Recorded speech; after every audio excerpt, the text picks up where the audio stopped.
Hey guys, this is Austin, and today I'm here with a review of the iPhone 5. With a larger screen, LTE, and some of the best hardware period, is the new iPhone for you? To start with, we have to go over the design. In pictures, it looks just like the iPhone 4 and 4S, but in person it's a huge change. The first thing I noticed was just how light it is. Even though it's larger, it weighs 20% less. Build quality is also absolutely top notch, with incredibly fine tolerances, and more importantly an excellent feel. Take the rear for example. It's now mostly aluminum with glass on top and bottom, which works really nicely in the hand. I think Drew summed it up nicely, as it really is slimmer, lighter, and sleeker in a major way. On bottom, you'll see the new lightning port, which is much smaller and reversible. However, if you've got 30-pin docks and cables, you're going to need adapters. The headphone jack has also been moved to the bottom of the iPhone 5. Not a big deal to me, but it's something not everyone is a fan of. Up front, you'll find a larger 4-inch display with a resolution of 1136 by 640, and immediately you'll notice it makes a big difference. The added height gives you more screen real estate to work with, which is something the iPhone has been needing for quite a while. It's not all perfect, however. Apps need to be updated to work with the iPhone 5's larger screen. If not, they revert to a smaller size with letterboxing. Something I found strange is that iOS really doesn't take advantage of the larger screen. Notifications still cover up the top of whatever you're doing, and the experience feels like Apple just stretched iOS to fit rather than tailor it to really use the larger size. iOS 6 comes pre-installed on the iPhone 5 and is honestly my biggest letdown. Technically it's faster than ever and there are numerous bits of polish added, but the improvements are minor. Alcana puts it best I think. The hardware is great, but the software lets it down. Google Maps and YouTube were removed in exchange for Apple Maps. There are a few improvements like turn-by-turn directions and a new 3D view, but for the most part it doesn't match up with Google Maps. Apps like Passbook are meant to make it easy to use your iPhone for boarding passes, tickets, and more, but without NFC it's more of a novelty. iOS 6 isn't broken, but it's absolutely lacking innovation compared to Windows Phone and Android.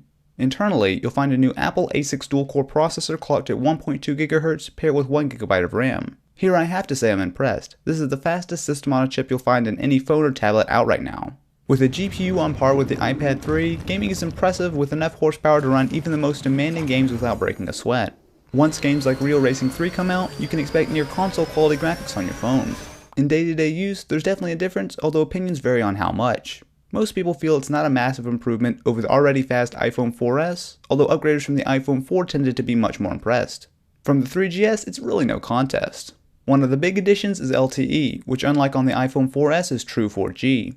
Speeds here are really impressive as they're better than most home connections, and I can see LTE being worth the upgrade alone for a lot of people.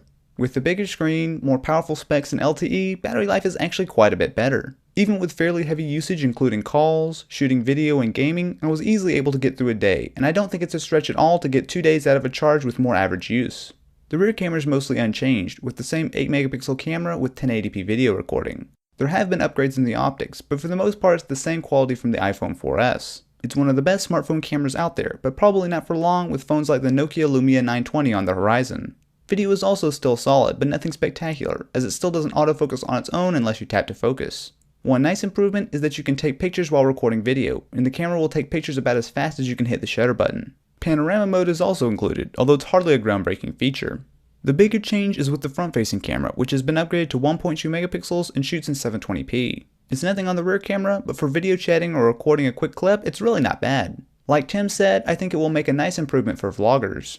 The iPhone 5 is a solid upgrade and easily the best one yet. With LTE, a bigger screen, improved battery life, and an outstanding design, I don't have a problem recommending this at all. What it doesn't do is present a great case to switch from Android or Windows Phone. While the hardware is top-notch, iOS is in serious need of an overhaul, as it feels clunky and unintuitive much of the time. Put simply, the iPhone 5 is one of the best phones out there and an easy choice for a lot of people, but it's not the best phone for everyone. If you enjoyed, I'd really appreciate it if you could leave this video a thumbs up, and if you're interested in more videos like this, be sure to subscribe.